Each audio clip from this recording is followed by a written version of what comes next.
America ഇന്നലെ സീസ് fire പറഞ്ഞു, അതായത് 5 ദിവസത്തേക്ക് സീസ് ഫയർ ആണ്.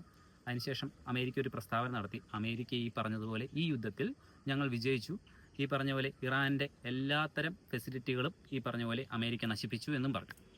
അപ്പം അതുകൊണ്ട് അമേരിക്ക വിജയിച്ചതായിട്ട് അമേരിക്ക പറഞ്ഞു. അതിൻ്റെ ഇടയ്ക്ക് ഞങ്ങളൊരു പീസ് ട്രീറ്റി, അതായത് സമാധാന ചർച്ചയ്ക്ക് പോവുകയാണെന്നാണ് അമേരിക്ക പറഞ്ഞത്. എന്നാൽ ഇറാൻ്റെ ഭാഗത്തു നിന്ന് പറഞ്ഞു അമേരിക്കയായിട്ട് യാതൊരു വിധത്തിലും ഞങ്ങൾ ചർച്ച നടത്തുന്നില്ലെന്ന്. കാരണം എന്തെന്ന് വെച്ച് കഴിഞ്ഞാൽ അമേരിക്ക പീസ് ട്രീറ്റി, അതായത് സമാധാന ചർച്ചയ്ക്ക് വിളിച്ച് വരുത്തിയതിന് ശേഷം 2 പ്രാവശ്യമാണ് ഈ പറഞ്ഞ പോലെ ഇറാൻ്റെ മെയിൻ ഒഫീഷ്യൽസിനെ കൊന്നുകളഞ്ഞത്.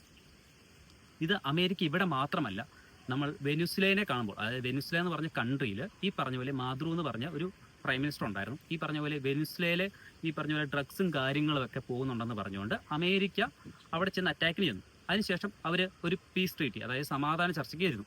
ആ സമയം നോക്കി വെനിസ്വേലയിലെ പ്രൈം മിനിസ്റ്ററായ ഈ പറഞ്ഞ പോലെ മാദ്രുവിനെയും പുള്ളിയുടെ ഭാര്യനെയും അമേരിക്ക അറസ്റ്റ് ചെയ്ത് അമേരിക്കയിൽ കൊണ്ടുപോവുകയും അതിനുശേഷം ഈ വെനിസ്വേലയുടെ ഓയിൽ ഫുള്ള് അമേരിക്ക കൊള്ളയടിക്കുകയും ചെയ്തു.